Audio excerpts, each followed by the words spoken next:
بسم الرحمن الرحیم والصلاة والسلام علی رسولہ الکریم وعلی آلہ وصحبہ اجمعین۔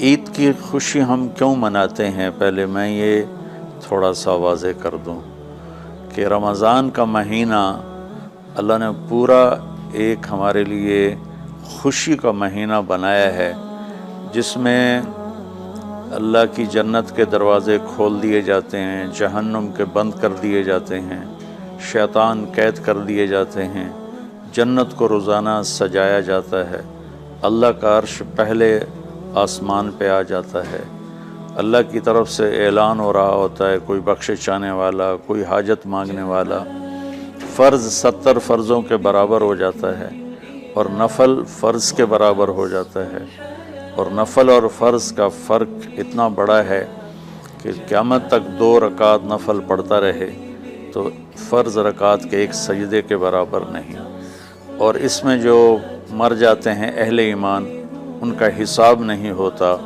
ان کو قبر میں منکر نکیر نہیں آتے، اللہ تعالیٰ ان کو معاف فرما دیتا ہے۔ اس طرح 29 دن رات یہ سلسلہ چلتا ہے، اور آخری رات پھر اللہ تعالیٰ اعلان فرماتے ہیں کہ میرے بندوں نے رات کو قیام کیا، یعنی تراویح کی نماز پڑھی، دن میں روزہ رکھا، تو میں نے اس پر ان سب کی بخشش فرما دی۔ تو اس خوشی میں پھر ہم سب مل کر اللہ کی بارگاہ میں شکرانے کے مل کر 2 نفل ادا کرتے ہیں اور اللہ کا شکر ادا کرتے ہیں کہ یا اللہ تیرا شکر ہے، تو نے ہمارے گناہوں کو معاف فرمایا، جہنم کو ہم پہ حرام کیا، جنت کو ہم پہ واجب کیا۔ اصل تو عید کی خوشی کی یہ وجہ ہے۔ باقی جو اداسیاں ہیں، ڈپریشنیں ہیں، اس کی وجہ آپس کی محبتوں کا کم ہو جانا ہے، اور دنیا کی ایسی دوڑ جس نے اپنے آپ کو بھی بھلا دیا ہے، اور آپس کی نفرتیں ہیں اور آپس کے بغض حسد ہیں، ان منفی جذبوں نے ہماری خوشیوں کو دھندلا دیا ہے، ورنہ رمضان کا ہر لمحہ خوشی کے لیے ہے، اور عید اس کی بھیک ہے، اور پوری زندگی اللہ راضی ہو رہا ہو تو خوشی ہی خوشی ہے۔ ہمیں اپنے ملک سے، اپنی نسل سے آپس کی نفرتیں، حسد، بغض یہ مٹانے ہوں گے، تب جا کر ہمیں حقیقی خوشیاں حاصل ہوں گی۔ آپ عید کے لیے غسل فرماتے تھے اور اپنے کپڑوں میں سے اچھے کپڑے منتخب فرماتے تھے، اور فجر کی نماز کے بعد آپ اشراق نہیں پڑھتے تھے اس دن، باقی آپ کی ساری زندگی کا معمول تھا کہ فجر کے بعد آپ اشراق پڑھتے تھے، لیکن اس دن آپ اشراق نہیں پڑھتے تھے، غسل فرما کے پھر کچھ کھا کے، کوئی میٹھی چیز، کھجور ہی عام طور پر ہوتی تھی، کھجور کھا کے پھر آپ عیدگاہ کی طرف تشریف لے جاتے تھے، اور پہلے نماز پڑھاتے تھے، پھر خطبہ ہوتا تھا، اور اس کے بعد جس راستے سے آپ جاتے تھے اس راستے کو چھوڑ کر پھر اور راستے سے گھر واپس آتے تھے، پھر وفود سے ملاقات کرتے تھے، سرداروں سے، صحابہ سے ملاقات کرتے تھے، اس میں کچھ کھانوں کا اہتمام بھی ہوتا تھا۔ اس طرح ایک عام روٹین کی عید ہوتی تھی آپ کی، ملاقاتیں کرنا، کھانوں میں جانا اور اچھے کپڑے پہننا، سب کو خوشی سے ملنا، یہ عید الفطر پر آپ کا یہ معمول تھا۔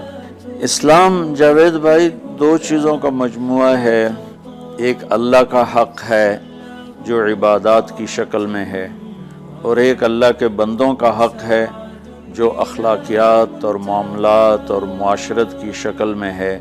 یہ دونوں کمپلسری پیپر ہیں، دونوں لازمی پیپر ہیں، ان دونوں میں پاس ہونا ضروری ہے۔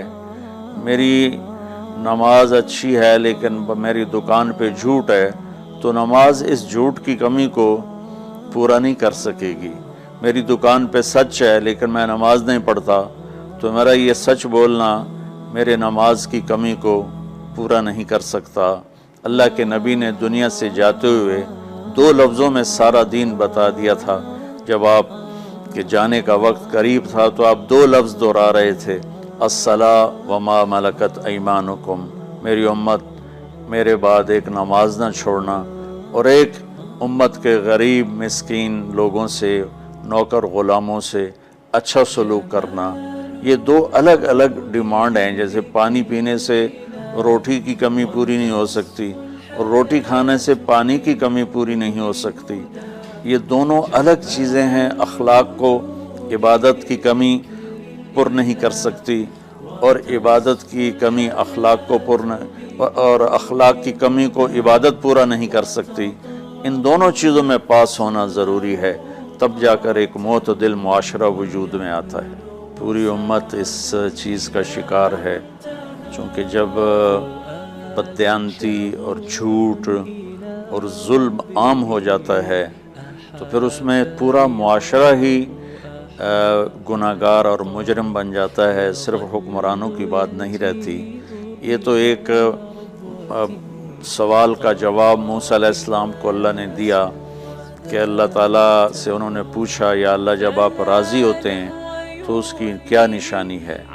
تو اللہ تعالیٰ نے فرمایا کہ میں بارشیں موقع پر دیتا ہوں، حکومت سمجھداروں کو دیتا ہوں، پیسہ میں سخیوں کو دیتا ہوں۔ تو پھر انہوں نے پوچھا جب آپ ناراض ہوتے ہیں تو اس کی کیا نشانی ہے؟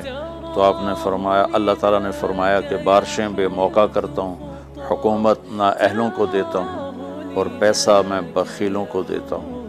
تو جب معاشرے میں عمومی بگاڑ پیدا ہوتا ہے تو اس کا اثر پھر اس شکل میں ظاہر ہوتا ہے، کبھی کسی اور شکل میں ظاہر ہوتا ہے۔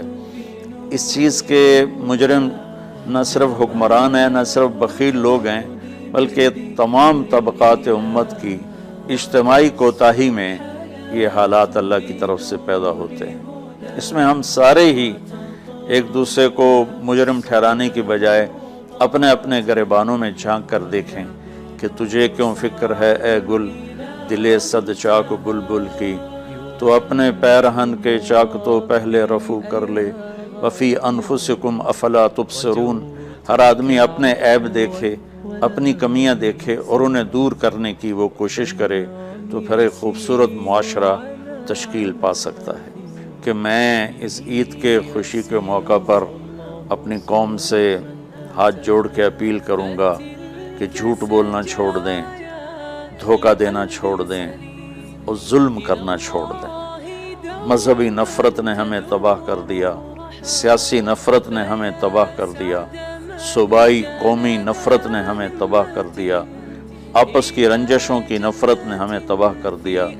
میں ساری قوم کے سامنے جھولی پھیلا کر چاروں صوبوں کے رہنے والوں سے اور ہر مکتب فکر سے متعلق اہل ایمان سے یہ درخواست کرتا ہوں کہ آئیں ہم سچائی کو اپنا ساتھی بنائیں اور دیانتداری سے اپنے آپ کو آراستہ کریں اور انصاف کا ساتھ دیں، نہ ظالم بنیں نہ ظالم کا ساتھ دیں۔ ایک حدیث سنا کے بات ختم کرتے ہیں۔ میرے نبی وضو فرما رہے تھے تو صحابہ آپ کے وضو کا پانی گرنے نہیں دے رہے تھے، نیچے سے لے کر کوئی پی رہا تھا، کوئی منہ پہ مل رہا تھا۔ تو آپ نے فرمایا ما یحملکم علی ھذا، یہ کیا کر رہے ہو؟ وہ کہنے کہ یا رسول اللہ، اللہ اس کے رسول کی محبت میں کر رہے ہیں۔ تو آپ نے فرمایا میں تمہیں بتاتا ہوں اللہ اس کے رسول سے محبت کرنے والا کون ہوتا ہے۔ فَلْيُصْدِقِ الْحَدِيثَ إِذَا حَدَّثَ، اللہ رسول سے محبت کرنے والا وہ ہوتا ہے جو ہمیشہ سچ بولتا ہے۔ فَلْيُؤَدِّ الْأَمَانَةَ إِذَا تُؤْمِنَ، جو ہمیشہ امانت داری سے کام لیتا ہے، کبھی دھوکہ فراڈ نہیں کرتا۔ فَلْيُحْسِنْ جِوَارَ مَنْ جَاوَرَهُ، اور جو ہمیشہ اپنے پڑوسیوں کے ساتھ اچھا سلوک کرتا ہے، پڑوسی اپنے ہوں، غیر ہوں، مسلم ہوں، نان مسلم ہوں، وہ ان کے ساتھ اچھا سلوک کرتا ہے۔ یہ تین نشانیاں ہیں عشق رسول کی۔ یہ تین باتیں میری قوم اپنا لے تو یہ اندھیرے اجالوں میں انشاءاللہ تبدیل ہو جائیں گے۔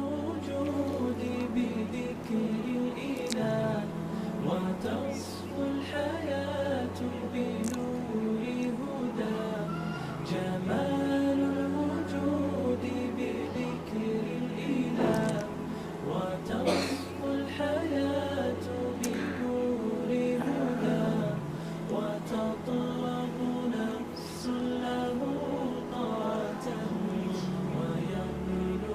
سعادة